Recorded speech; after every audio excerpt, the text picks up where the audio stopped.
One of the things we did at the end of class on Friday that I want to review, just because it's a tricky concept and we seem to struggle with it just a little bit, is let's look at discounts again. Let's say you're going to get an 8% trade discount.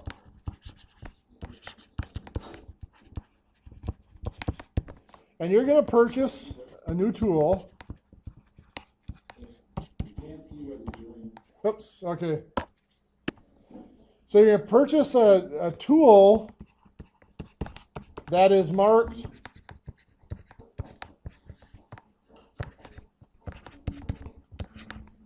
$280. How much do you pay? Now, before I do anything with this, the question I have to ask, does this 8% apply to the $280? And the way we look at that is we look at our actual percent, 8 over 100. 8 describes the discount. 100 describes the full price. What this is saying is that 8% is calculated off of whatever the full price of the tool or the object that we're buying, the item that we're buying is. Does that $280 match up with either of those amounts? Yeah, that $280 is the full price, the price that was marked. So that $280 is being used. The 8% does apply to that $280.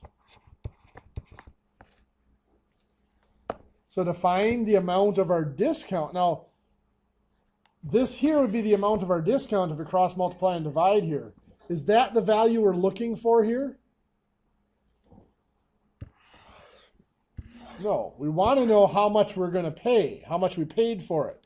But if we know that value, we can find what we're going to pay. So we can cross multiply and divide. 8 times 280 divided by 100. And get $22.40. And again, looking at our setup here, we see that $22.40 represents the amount of the discount, not the amount that we paid. So to find the amount we paid, we take the full price. I'm adding the zeros so I can subtract. And subtract $22.40 discount.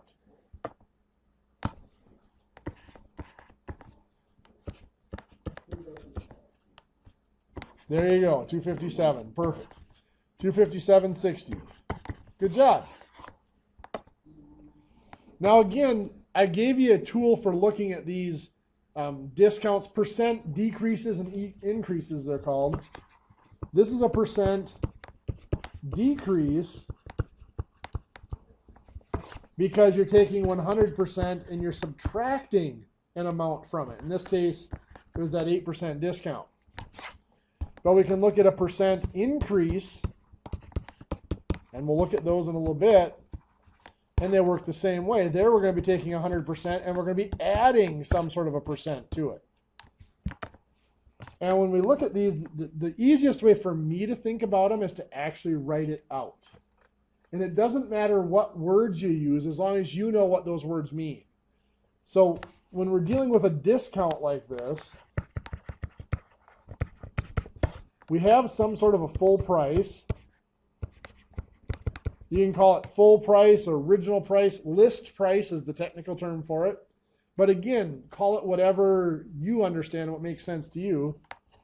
We're going to subtract a discount from it. And that's going to give us the amount that we paid. You could list that as net price, price paid, whatever, again, whatever descriptive term makes sense to you.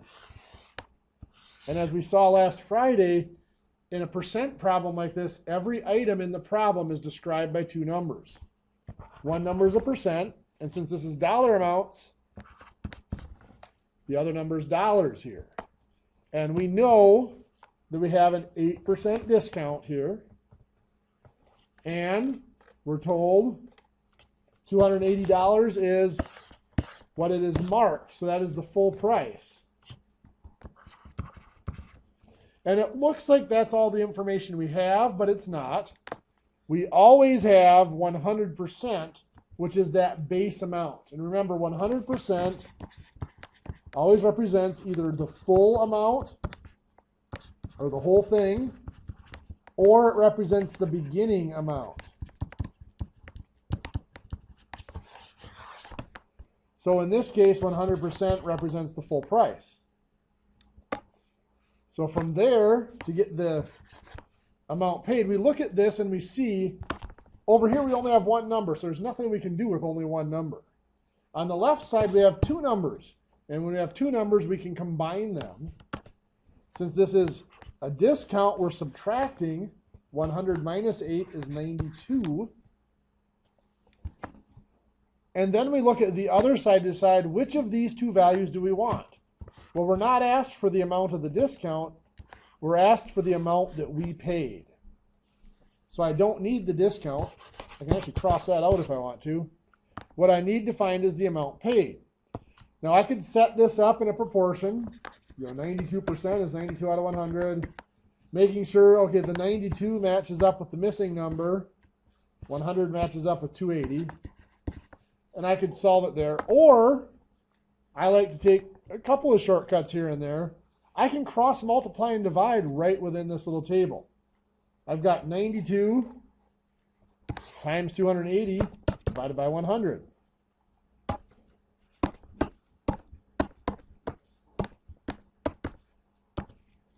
And there it is, the 257.60. Now, like I said, in a problem like this, since the percent we're given, the 8%, actually does apply to the dollar amount we're given, I could do it just finding the percents and making sure I remember that I have to subtract. But there are problems like we encountered on Friday where that doesn't work so well. For example, let's say that after a 5% discount, you pay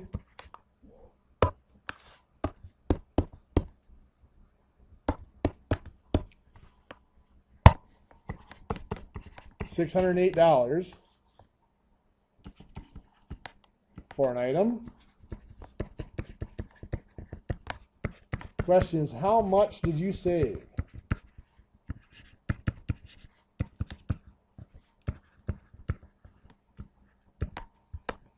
So here, if we were to actually use the 5%, we did 5 over 100. The 5 applies is the discount. The 100 would be the full price. The dollar amount we're given here, the $608, does not apply to either one of those. The $608 is the amount we paid. So this wouldn't work to use that percent. Now, as we saw on Friday, you can do 100 minus the 5 to get 95%. But I'm going to go ahead and set this up in a little table for us again. It's the same type of problem, so I'm going to put full price or original price minus discount equals what we paid. Got our percents and dollar amounts. Full price is 100% as always. The discount's 5%. And on the other side, 608 goes where? That's the amount we paid. So 608 goes down here. What else can we fill in this chart right now? The percent paid, is it going to be 100 plus 5 or 100 minus 5? Minus, it's a discount. So 100 minus 5 is 95. Over here, are we looking for the amount of the full price? No, how much we saved would be the amount of the discount. So we don't need the full price. We always have to have the one item where we have both the percent and the dollar amount, And then we have to have the item that has what we're looking for, which we do here. And I'm just going to cross multiply and divide right in here. 5 times 608 divided by 95.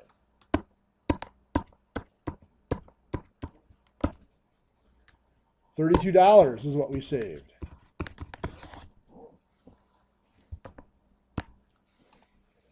A lot of people find it weird when we do a problem like this that 100% does not appear in this problem anywhere. But remember, we had mentioned that every time we have a percent problem, there's actually 3% that we're dealing with. When it's a decrease problem like this, the 100% is always in there somewhere. That's that whole amount. Or again, beginning value or full price or whatever. Then we have that 100% is split into 2 pieces.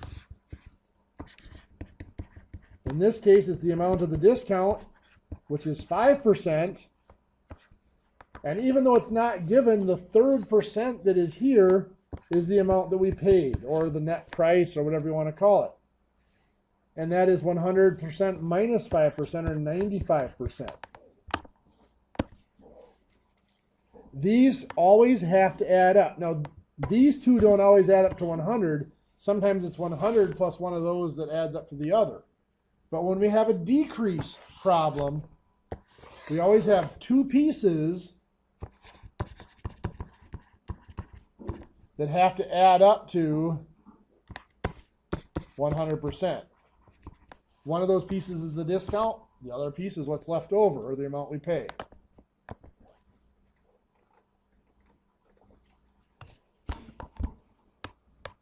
So let's take a look. For an item marked $70, you pay $56. What percent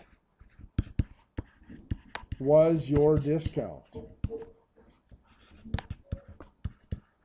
This is a little bit different problem than what we've looked at before.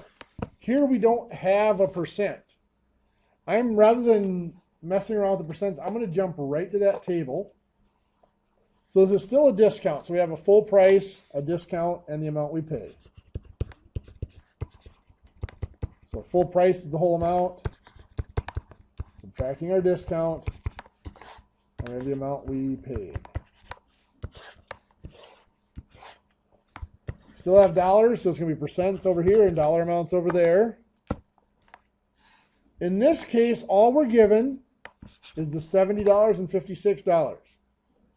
Where does the $70 go?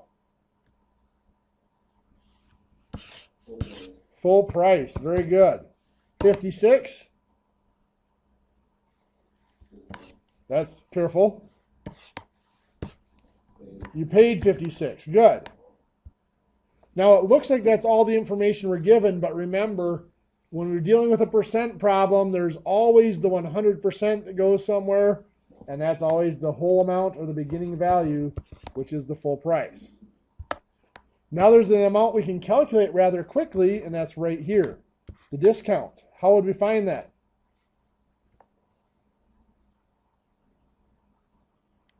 Well, 70 minus what is 56? Oops, go ahead.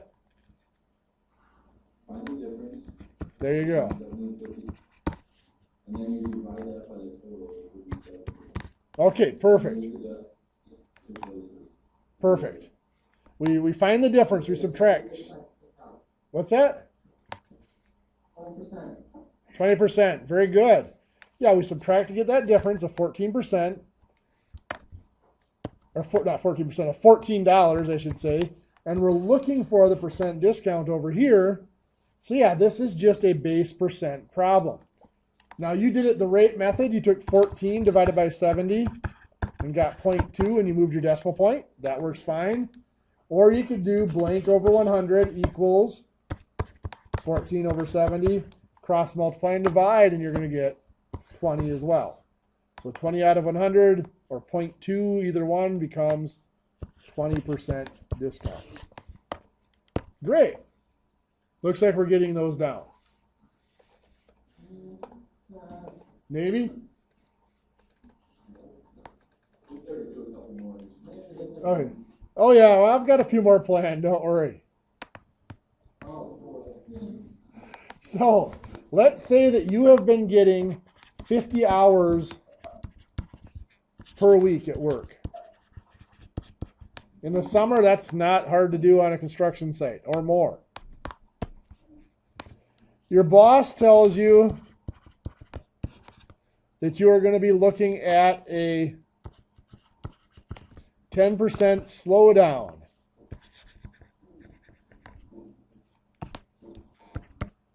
Next week.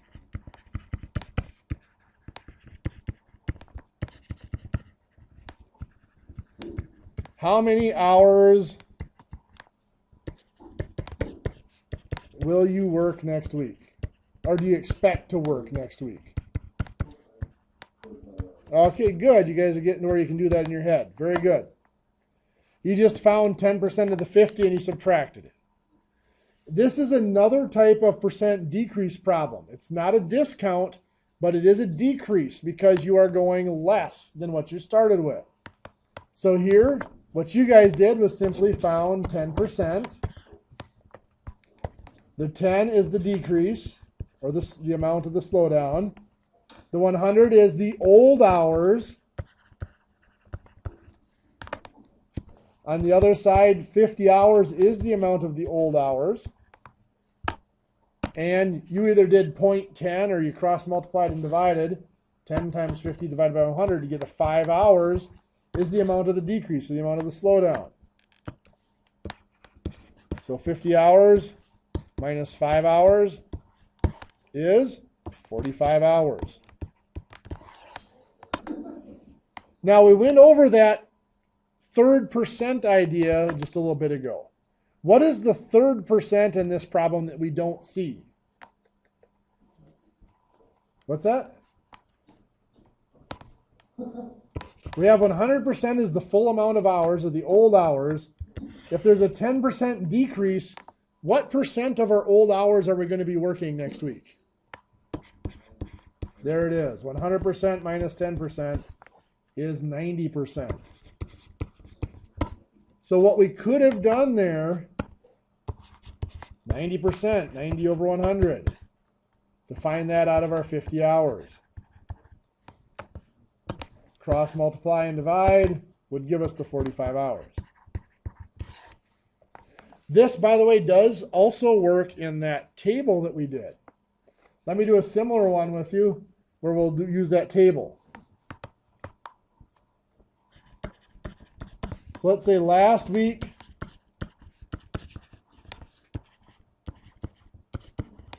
you worked, let's go with 55 hours.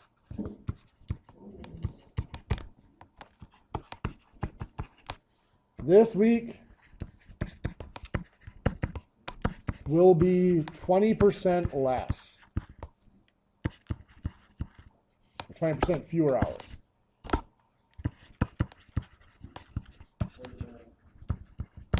Perfect. I'm just going to abbreviate and say how many. You guys get the idea. It's how many hours. So I'm going to set this up in that table just so you can see that the table will work. Now, it doesn't matter what words you use. You can say old hours. You can say last week's hours minus the fewer, or minus the decrease, or however you want to put it in there. To get this week's hours. The words don't matter.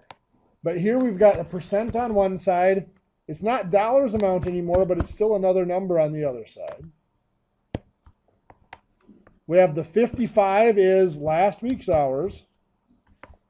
20% is the percent that we're decreasing, how many fewer hours we're going to have. And of course, 100% is always the old hours, last week's hours. Which means 100 minus 20 means we're only working 80% as many hours this week. We want to know how many hours this week. I should have asked this week there just to make it clearer. So that's what I'm looking for, is this many, how many hours are this week, the new hours this week. So I don't need this row here. I can cross multiply and divide. 80 times 55 divided by 100. And you nailed it right on the head. 44 hours is what you're going to work this week.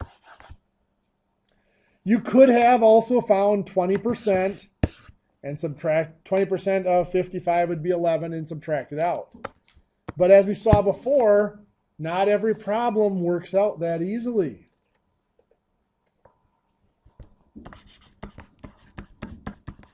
Let's say that after a 30% reduction in hours,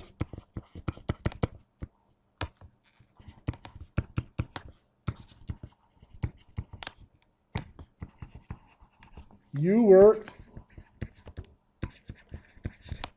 42 hours this week.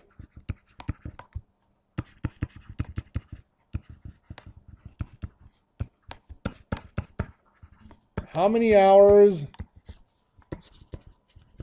did you work last week? This one's, oops, go ahead. 60, good job. This one's not as simple because we can't find the 30% does not apply to the 42. What percent applies to the 42? Perfect. 100% minus 30% gives us 70%. That's what applies to the 42. Bless you. So if I put last week,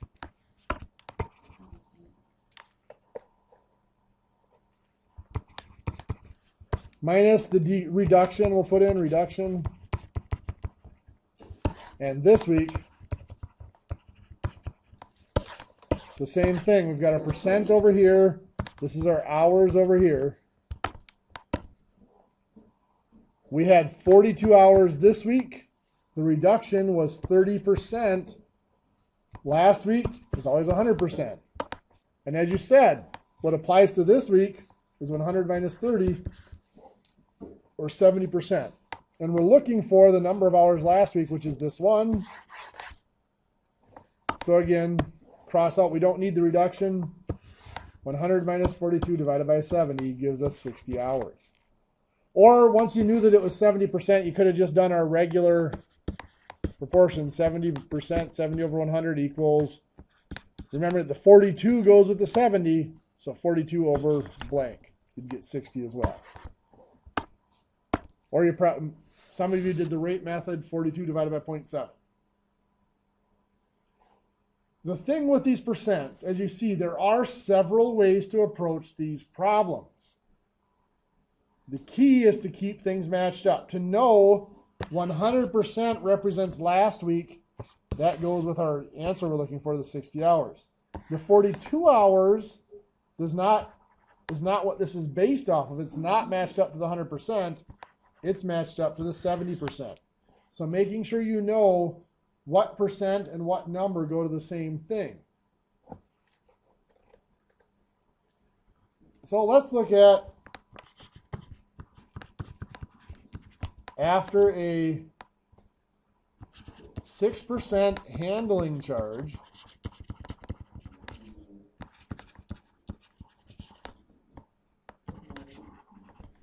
you pay $954 for materials. How much was the handling charge?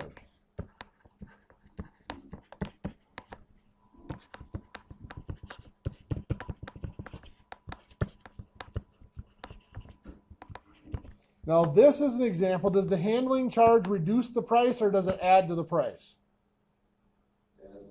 Adds to the price. So this is an example of a percent increase problem. And just like we talked before, there are still 3% represented here. And one of them is the 100%. 100% is the whole amount or the beginning amount, the starting amount. But this time it's not two pieces that add up to 100. It's the 100 plus a piece that adds up to your ending amount. So in this case, we have a 6% handling charge. That's our increase.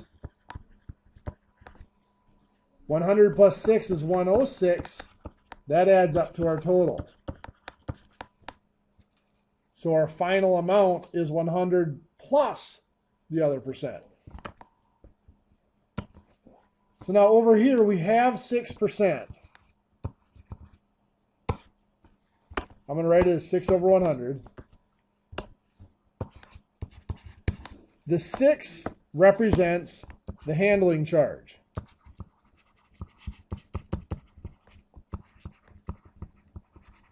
What does the 100 represent? Well, that's the original price, right? The price before handling. So we look at our $954 that we have there. Does that represent either of those amounts? No, that the price, the $954 is the price we pay after the handling charge. So it does not represent either of those amounts. We can use that same type of table we did before. I know some of you probably already have it figured out with the 106. But we have the beginning price, or the price before.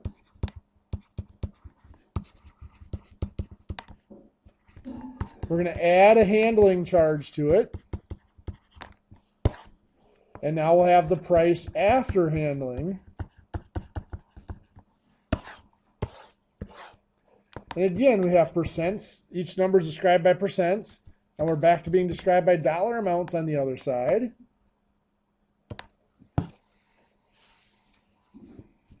We have 6% and $954.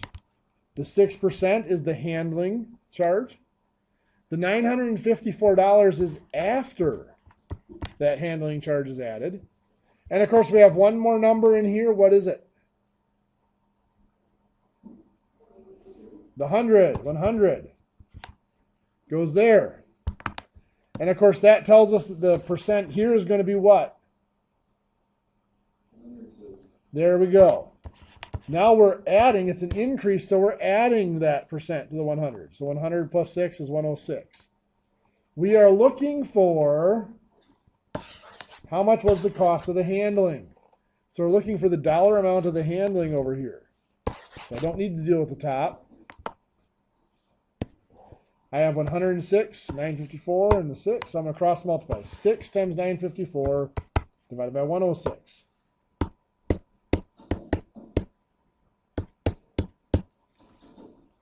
Gives us $54. The handling charge was $54.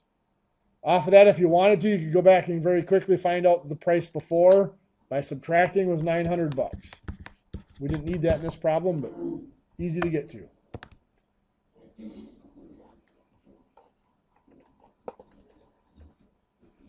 Let's look at a similar problem. Let's say that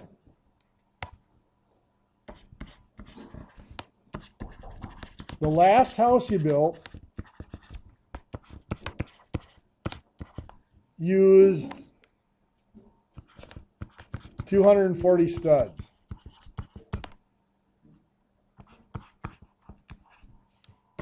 The next house is similar, but it's a little bit larger.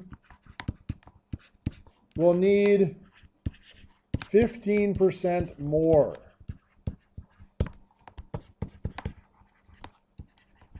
How many studs do you order?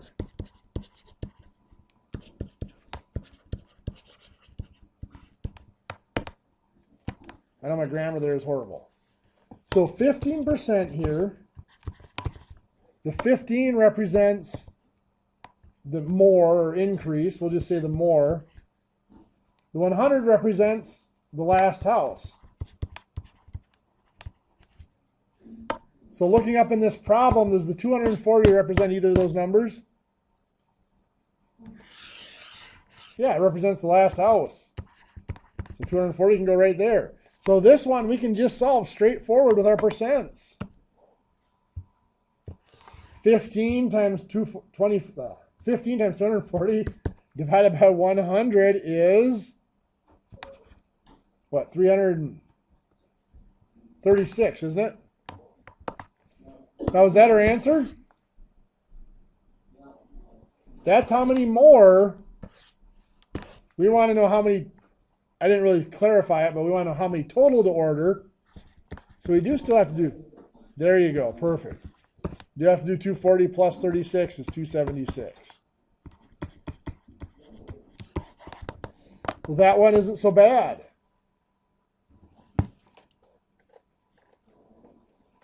Well, let's say that the current job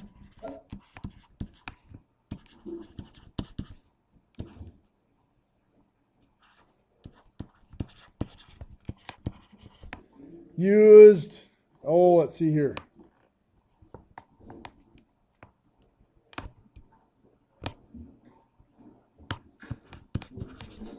$48 sheets of flooring.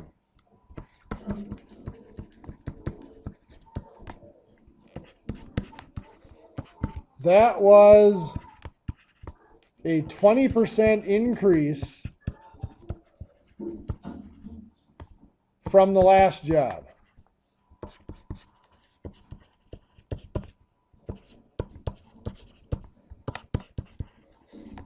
How many did the last job use?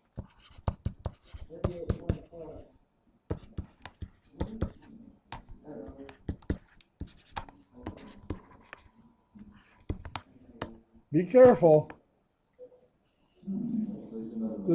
Does the 20% apply to the 48 sheets?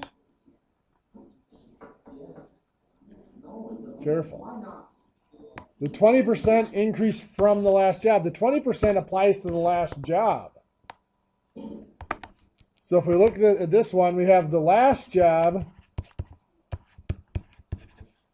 plus an increase gives us the amount that was used on this job.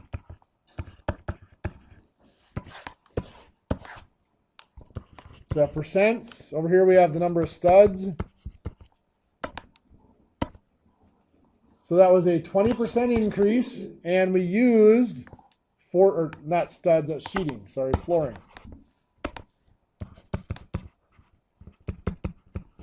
So a 20% increase, and we used 48 sheets of flooring on this job, where we want to know how many were done for the last job.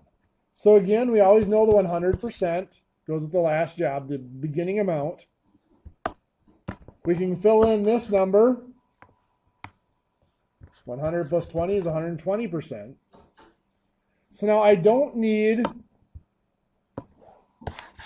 this middle row anymore. I can cross multiply and divide right in here.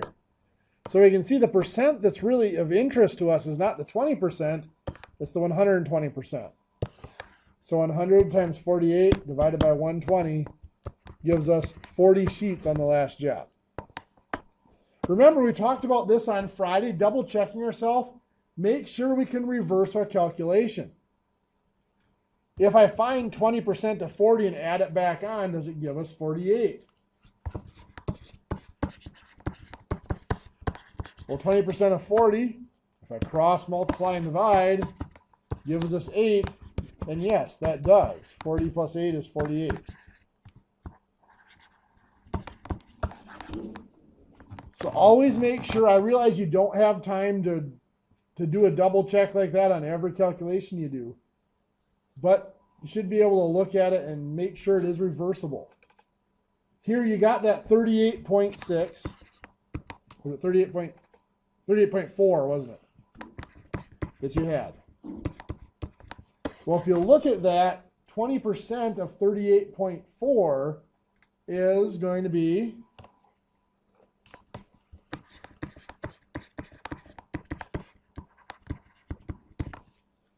Oh, what is that? 7.68 sheets? Well, that is, not only is that less than our 48, but it doesn't even come out to a whole number for us. So we know that can't be the right answer. Comes out to what, 46.08 or something like that, if we add it together. So as I mentioned before, as you're getting used to your calculations, do them out the long way, double check them, make sure you can reverse them to get them to come back. As you do them more and more on the job, you get to where you do trust them and you know exactly what to do. You won't have to double check them so much. I can tell you from experience running my own construction company for several years, I would much rather have an employee take a little bit of extra time to do something than to have to go back and change what they've done. Okay. Well, hopefully you guys are getting the point on those a little bit. Looks like the percent decrease problems are working okay. Let's do one more example of the percent increases and then we'll move on to something else. So let's say that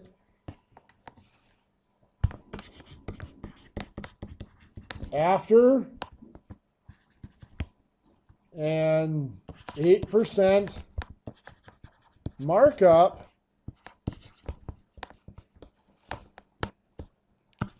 you charge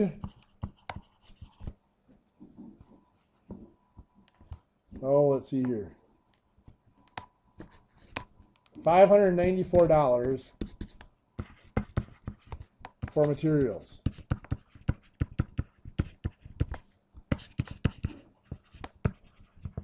How much did you pay for materials?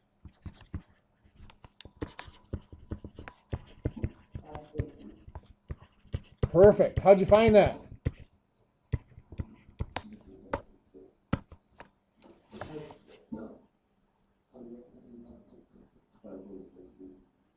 Not 546. 550 is correct. How'd you find the 550? Yeah, what percent did you use for the 550? What percent did you use to find the 550? There we go. That's exactly what we needed to do there. The 8% does not work here because the 8% does not apply to that. We can only use the 8% if this is the 100%. And in this case, it is not the 100%. It is 108%. So we can't use the 8% on the 594. We have what we paid plus our markup gives us what we're going to charge. We have 100% plus 8% gives us 108% that we charged, and we know we charged $594. And we're looking for how much we paid right here. So yes, 100 times 594 divided by 108. Or you could have done 594 divided by 1.08. Gives you $550. So you have to be careful. When you see a percent, that 8% can only be used on the 594 if that 594 were 100%. But it's not. That 594 is after it's been altered. So we can only use that 8% if it's the starting value before it's been changed, or the original amount before something's been taken away or added to it. We may come back to those a little bit more next Wednesday again. I know the percent increase and decrease ones are always a challenge. Something a little bit different now. So we talked about that trade discount.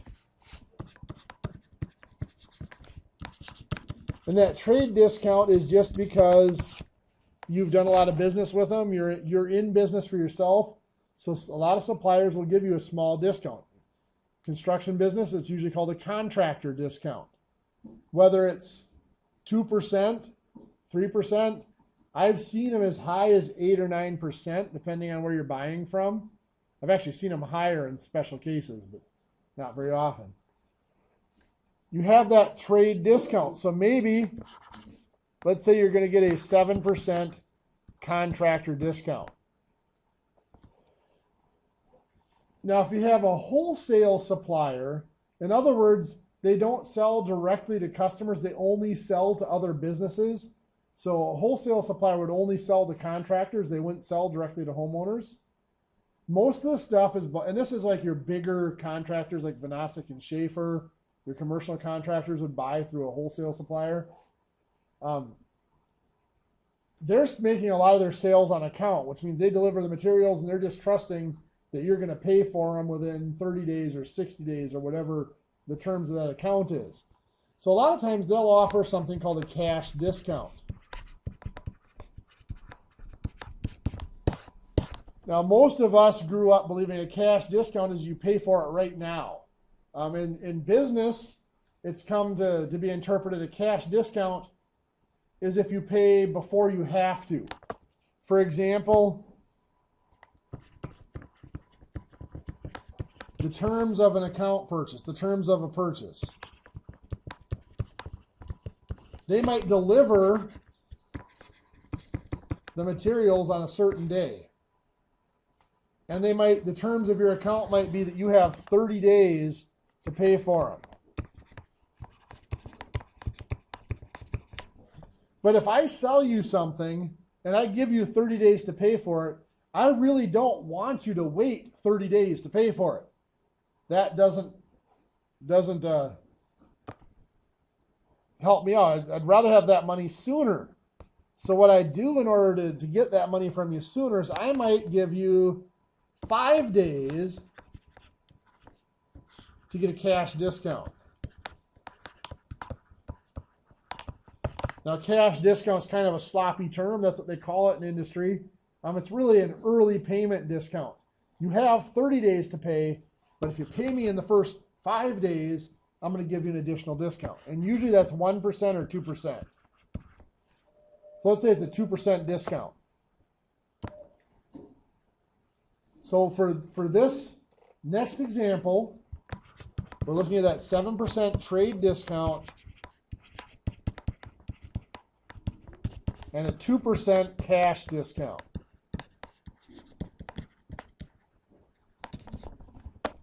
So for an item, materials or whatever they are priced for, well, let's just go $3,000. If you use both discounts, you get the trade discount automatically, and then you pay in time to get the cash discount, how much do you pay?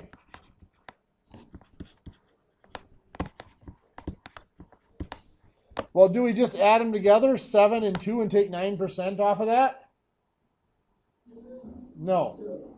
Because you were never billed the full $3,000. That 2% doesn't apply to that. The 2% cash discount applies to what you were billed. The 7% comes off before you're billed. You never owed the full $3,000. So we take off our trade discount. We can do this a couple of different ways. I can find 7% of 3,000, which is what? $210, perfect. And subtract it out. 3,000 minus $210 is $2,790. That's the amount that actually goes on our bill.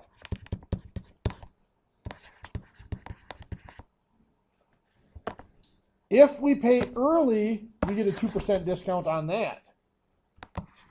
So 2% of $2,790. Cross, multiply, and divide. That gives us what? 5. What's that? 2,734.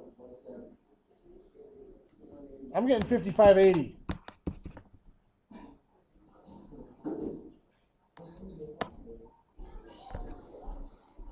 $55.80 works as the discount.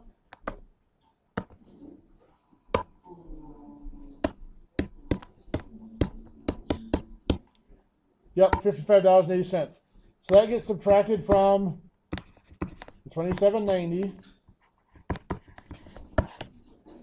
And this might have been where you were going.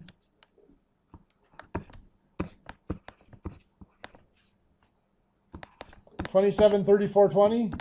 Is that what you were saying? Okay. So that is after that cash discount. Okay, perfect. Now there's shortcuts, and I'm guessing you probably did a shorter way of doing this than what I did. I did it the long way. Instead of finding 7% of the 3,000, what'd you do? You found 93%, or times 0.93. Gave you the 27.90. And then what'd you do to the 27.90? Times 0.98, 98% or 0.98, which gave you the 2,734.20. Now we had mentioned it last week that this is the rate method. Turn that percent into a decimal, and you just have to multiply the number by that decimal to get your result, or divide in some cases. But as long as you're starting out with the whole amount or the beginning value, and in both cases here we are, this is the amount before we reduce it by that percent, all you have to do is take that amount times the decimal, the rate, and you'll get the final amount. Here, because we subtracted the percent from 100 first, we get the amount after that discount. That rate method is very, very useful in a lot of applications. Here, because of that, it's very useful. Let's say you're going to receive a 3% cash discount.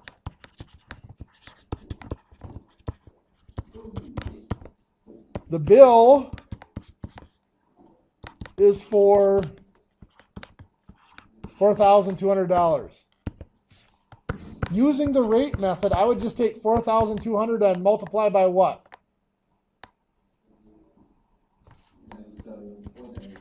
There you go. 100 minus 3 is 97%. So 0.97 would be the decimal equivalent to that. So 4,200 times 0.97 is going to give us, what, 4,074? Perfect. Good job. There are a lot of other applications of this rate method that we're going to look at.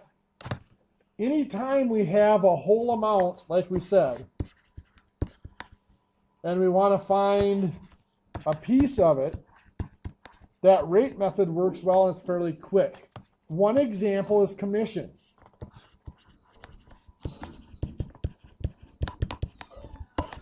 Now, for most of you guys, if you're looking at going into the construction industry, you'll be working more on the production side than on the sales side. There is commission based on production.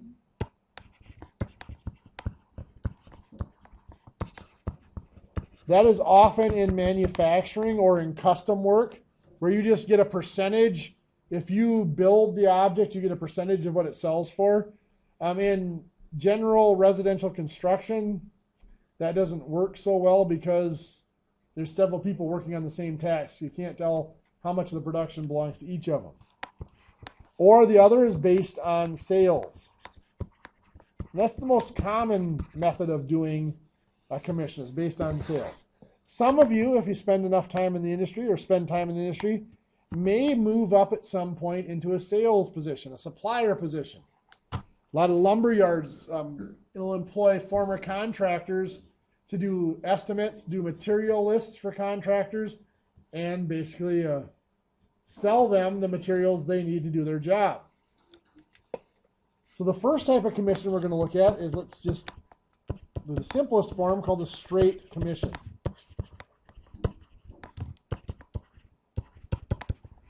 Now, a straight commission is simply a percentage of sales. So let's say you have 12% straight commission, and you have sales for the week of, let's say you have $13,800. We could find 12%, 12 over 100, of the $13,800. that would work. But since we're going to have to do this every week, it's nice to shorten it up, like we said, using the rate method. It's just 13,800 times 0.12. The 12% does represent the amount of the commission, and that's what we're finding.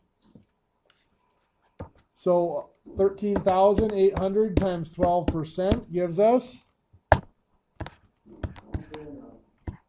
what's that? I get $1,656. I know I entered it wrong. I didn't put in the zeros and I left out the decimal point. I took a shortcut. It is the same thing.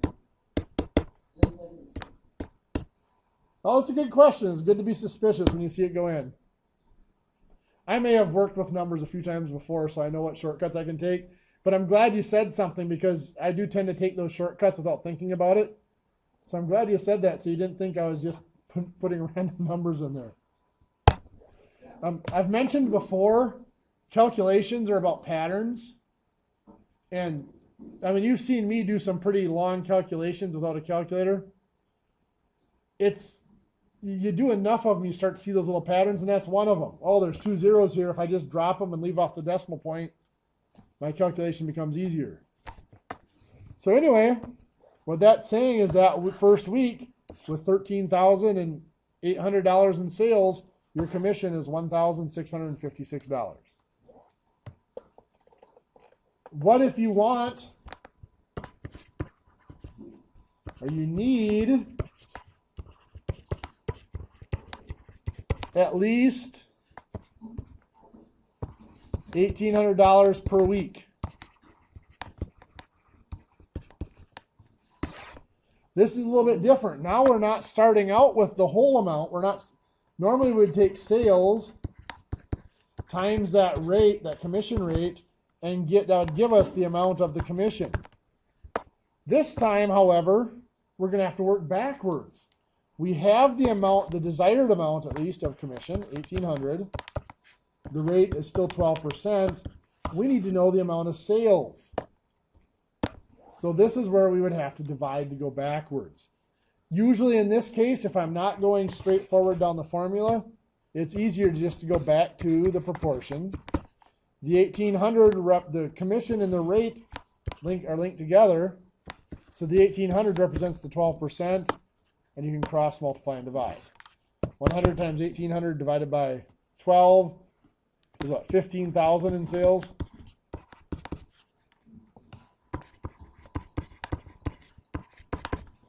You could have, if you know a little bit about algebra, and we're going to get into that here by the end of the semester, a little bit more algebra of just treat this as an x and divide by 0.12 to solve for it. We'll get to that eventually. Now, a lot of times you don't work on straight commission. There were days where you worked on, a lot of different jobs worked on straight commission for sales. But it got to where sales could be up and down, and it's really hard to make a living and pay your bills off straight commission. So a lot of places have gone to either a salary plus or a wage plus. And what that is they give you a base pay plus a percentage of your sales or your production. So if we looked at a salary plus, you might get $600 per week. Plus, now this percentage is generally going to be a lot lower. You know, it's not going to be the 12% you did with a straight commission. You might get 6%. So $600 per week plus 6% of sales. So let's say you have sales of, let's just go $11,200. So to find out how much you're going to make that week, 11,200 times 0.06 is what?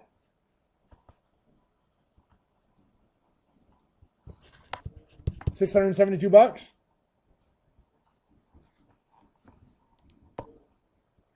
Is that it? You got to remember our base, right? That's 600.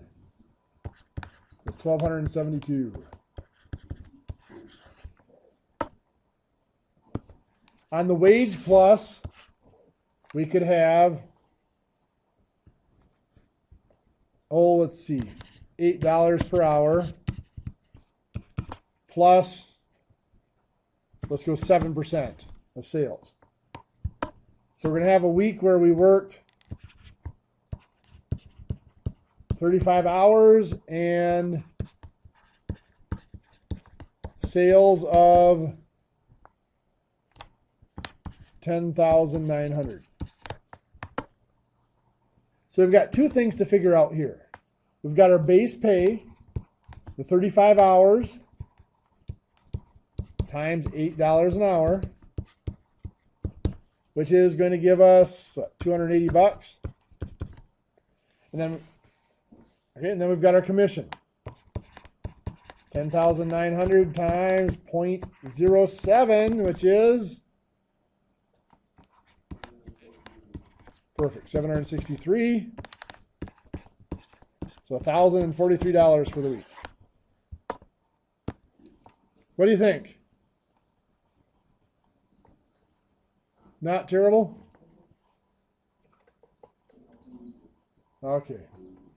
Now there's other types of commission we run into. We could run into, let's stick with the salary plus for a second here. A lot of times that salary plus or the wage plus, it doesn't look like what we just showed. It might look like this. You might get $800 per week plus, usually they go with a little bit higher percentage here. Maybe you get 9% of sales over $7,000. So here they're expecting you to get $7,000 in sales for that first $800 a week. You're not going to get any commission. You're not going to get any extra above the $800 unless you sell more than $7,000. So in a week where your sales are $9,700, how much are you going to get paid? Well, do we take 9,700 and multiply by the 9%? No, what do we have to do to it? There you go. We subtract 7,000. We don't get any commission off the first 7,000. So that's $2,700 that we get commission off of. So that is going to be times 0.09, which is what, $243? So to that, we're going to add our $800 salary, so $1,043 for the week. What do you think? Good. Now on the wage plus, they do have things like this, but it's a lot more complex, so we're not going to get into that.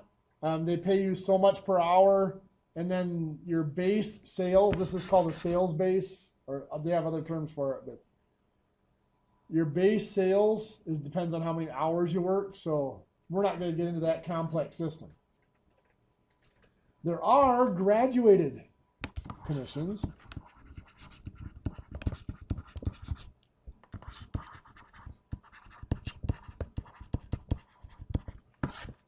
Graduated commissions, we might look at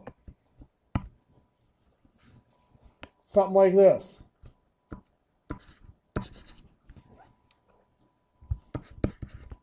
Up to 8,000 in sales might be 8%. 8,001 penny up to 12,000 might be at 9%. 12,001 penny on up might be at 12%. So you can see here, the more you produce or the more you sell, the more you're going to get, the higher your commission percent is. Now these graduated commission scales work one of two ways. Most of them work the first way that I'm going to show you. let's say your sales for the week are, let's say 14,500. We'll keep it simple.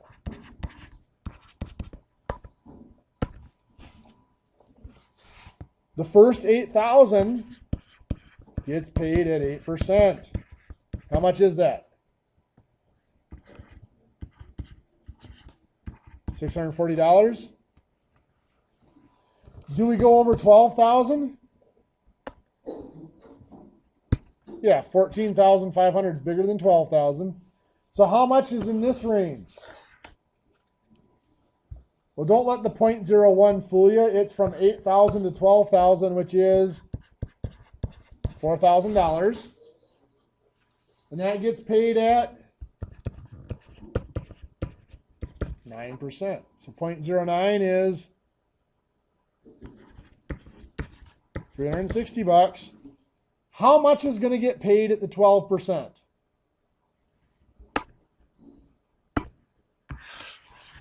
Well, anything over 12,000. So 14,500 minus 12,000 is 2,500 times the 12%, which is what, $300? So that adds up to $1,300 in commission. Okay. So now there's something I want to show you on commission. Just kind of a little bit of a warning. This is used to be more common in the late 80s, early 90s in some of the sales industries. Insurance sales was probably the most common place it went in, but other sales industries had it as well. You received a straight commission.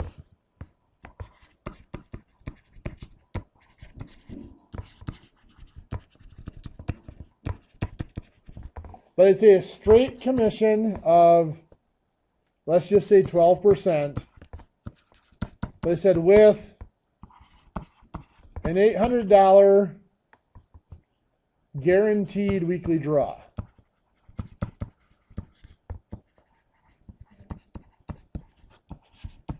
So the way that was always explained to you was, you're going to take home $800 every week guaranteed, no matter what. You're guaranteed to get $800 a week. Now, if you do the math, $800 a week is just over $40,000 a year. That's not a bad living. But let's take a peek at this. Let's look at week one. Now, let's look at the weeks here. Week one, let's say you have sales of, let's see. You only hit $6,200 in sales. Your commission is just going to be the 6,200 times 0.12, which is $744.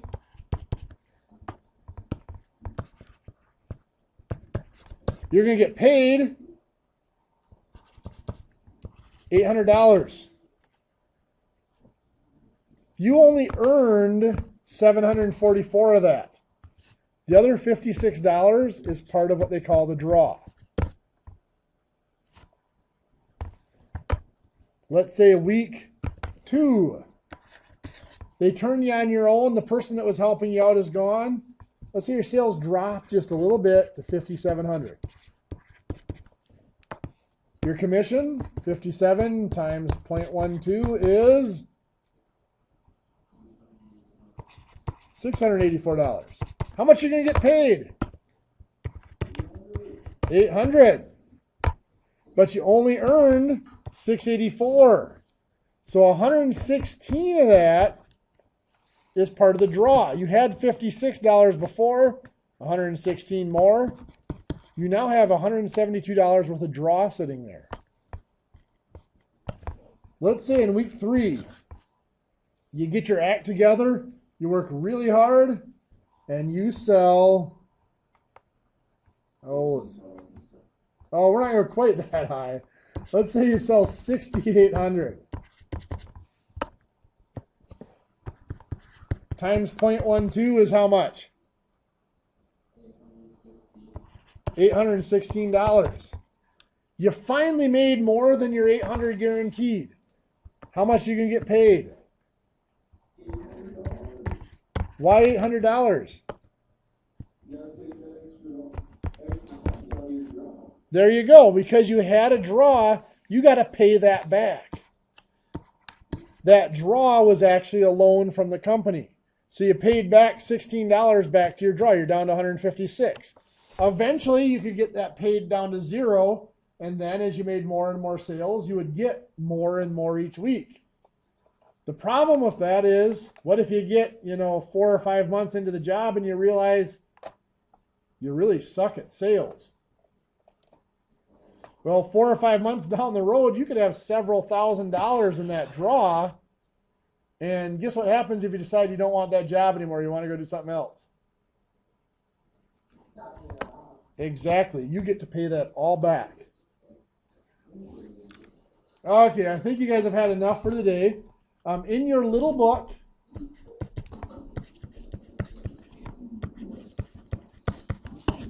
I want you to work on Unit 18. And then in the big book,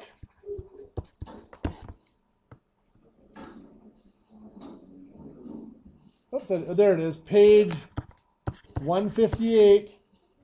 It's exercise 5-10. I'll have you work on the odds there.